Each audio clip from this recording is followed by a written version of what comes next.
Coming up on this edition of Goffstown This Week, we ride along with the folks at Meals on Wheels. We'll keep you up to date in the meetings this week, and the class of 2017 graduates from GHS will hear one amazing speech of survival. It's all coming up on Goffstown This Week.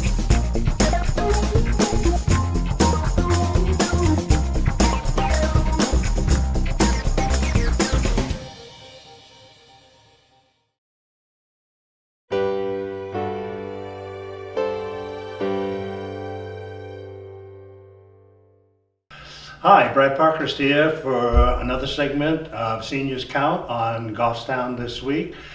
With me is Sean Trowbridge.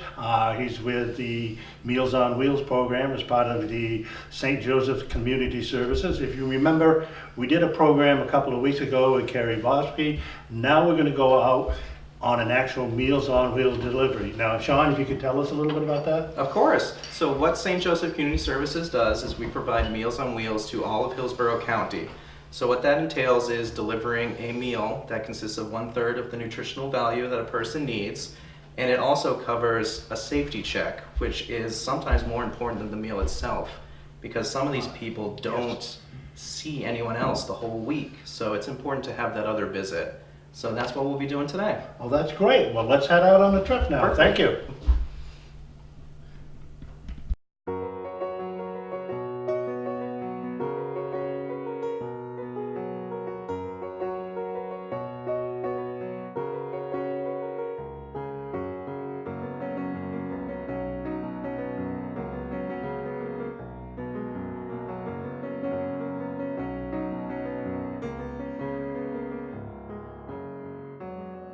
Hi, my name is Joel Kress, and I'm a driver for Meals on Wheels. We're in Goffstown, New Hampshire now, and we're off to see the first client.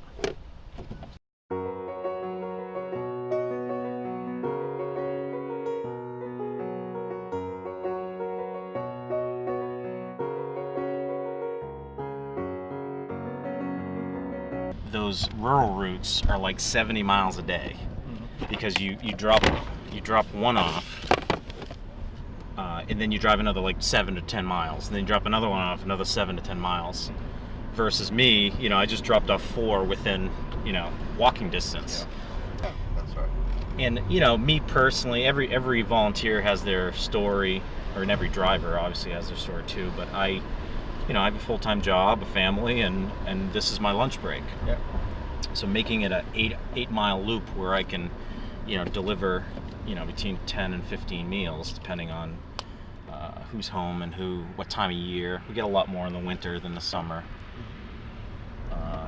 It allows me to do things like this versus I could never do the 70-mile route. How many total meals are delivered out of that kitchen? Well, I used to help out in the kitchen. Let me think if I can remember exactly. We usually do about 50 to 60 meals delivered. Yeah. And the dining room that you saw there, the folks were playing bingo. Those folks all live up in the apartments, the old Goffstown High School, and they usually are between 10 and 15 a day. So that we call them congregates, short for congregation, I guess. But another critical part is not just delivering meals, but checking in on the clients, because often we're the only people they see all day. They live alone. They all have folks that take care of them, whether it be friends or family or neighbors, but typically they won't see anyone in a given day. And so when you deliver the meal, you ask, how are you doing? Are you doing okay? And you get to know the personalities. This person is quiet, this person is more jubilant. And so if there's any change in that, we report that. Yeah.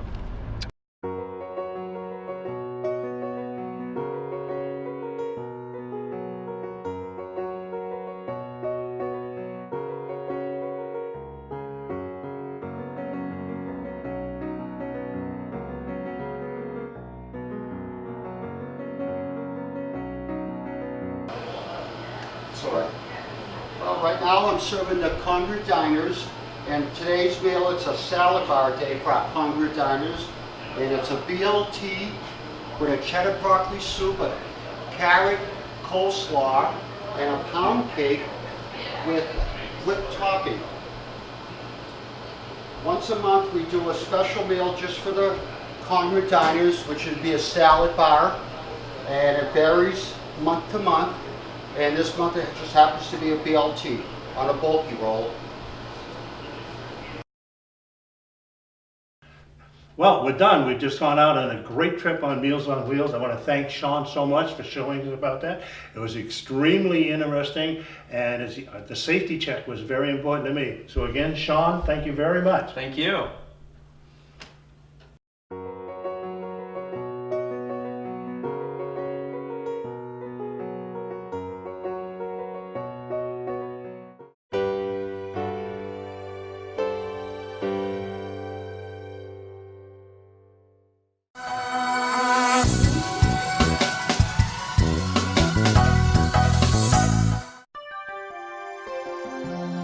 Here's 3 things that you need to know from this week's meetings.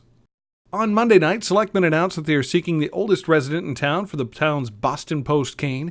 To be eligible to receive the cane, a person must be the oldest citizen residing in town when the cane is presented to him or her. If the person is in a nursing home at the time the cane is presented, he or she must have been a resident of Goffstown prior to entering the nursing home. The previous holder of the cane was 104 years old. If you know someone who might be eligible, contact Town Hall.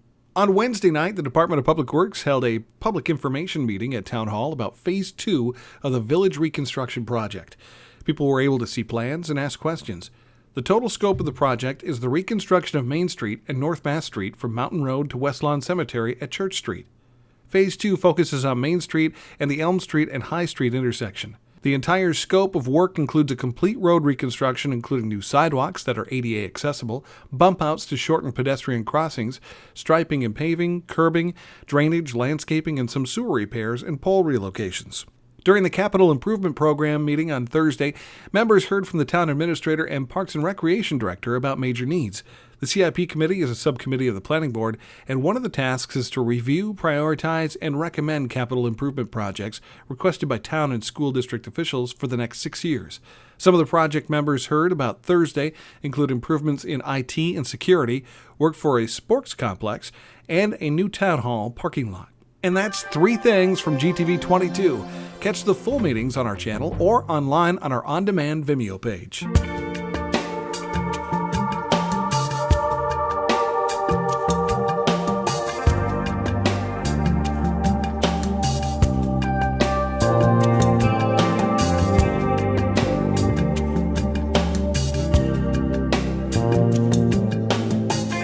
The objective is to make the village a destination area, build upon existing Main Street character, increase opportunities for shopping and dining, improve safety, and increase the area's parking network.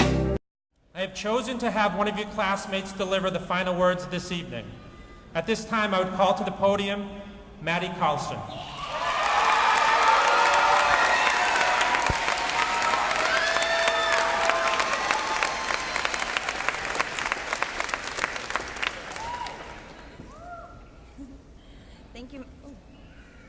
Thank you, Mr. McBride. I am truly honored that you gave me the opportunity to speak in front of everyone here today and personally thank everyone for all the incredible things they've done for me. I'd like to start off by thanking you all from the bottom of my heart. To my fellow peers, family, faculty, and staff, and the entire Goffstown community. You have all been incredibly supportive of me during these past 2 years, and I'm graduating from Goffstown High School tonight, and you all helped make this possible.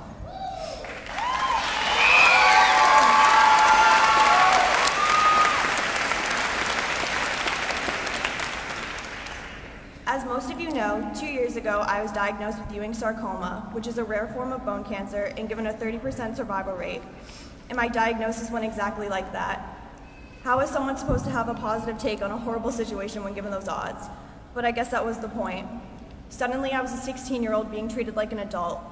There were no more band-aids or sugarcoating. Everything was given to me as it was. I was forced to throw away my teenage life and exchange it for a grown-up one. And I'm gonna be honest, it wasn't easy and it really sucked. During these long 16 months of treatment, there's only so much I remember. But from what I do, it was a lot of repetition and a lot of horror. But as horrible as it was, I did pick up some pretty good life lessons that have taught me the value of life and have changed my life for the better. To start, I learned to embrace each day. Before my diagnosis, I never took advantage of the education and opportunities given to me. I would go to school each day and be dying for the bell to ring at 2:41 so that I could go home, or be anxiously waiting for the weekend or the next school vacation. Then before I knew it, I was dying at Dana-Farber, praying that I would make it to tomorrow. There was suddenly a new meaning to seeing my family or going home and sleeping in my own bed. Or after spending long weeks in Boston just thinking about the next time I would get to snuggle my dogs. It's the little things life gives you that you really don't appreciate until they are so fastly taken away from you. But most importantly, I have learned to take one day at a time. I've always been a person with a plan, planning every next move so that I would be prepared, and there's nothing wrong with that. But sometimes not everything goes as planned. Now that I've been through everything I have, it has taught me to slow down and focus on the short-term goals. If I would have began my treatment by thinking about the 16 months of chemo, radiation, and surgeries ahead of me, then I never would have been able to get through it all. But just knowing that I could get through a day of long treatment, I knew that I could get through tomorrow, and the day after that, and the day after that, and so on. What we all need to do is be grateful to be around the people we love each day. Because it might seem impossible, but tomorrow you could be clinging on to the ability to hold on to that. Just last week, I lost one of my best friends to this awful disease, and she wasn't the first person I've lost and won't be the last. And I know I'm not the only person that has lost someone close to me, which makes this all more meaningful. Lastly, I would like to thank everyone around me that has helped me to get where I am today. First, my family for always supporting me and holding my hand through the most terrifying times of my life. I really don't know how you guys do everything you do and have stayed so strong these past 2 years. Also, my friends who have stayed by my side through it all. As cliche as it sounds, I really wouldn't be here without you guys. You have been the people who have made this odd, to say the least, situation somewhat normal and have kept me sane through my worst. To my classmates, teachers, community, thank you. Thank you for the endless support and love you continue to give me every day. There were so many times that I just wanted to give up and where the days just seemed so long, like they would never end. But then I would think about you all and how much you all rallied behind me, and I would get through whatever obstacle was thrown at me. I cannot explain to you how much this means to me. And I stand here today, 8 months cancer-free, knowing that I wouldn't be here without you all.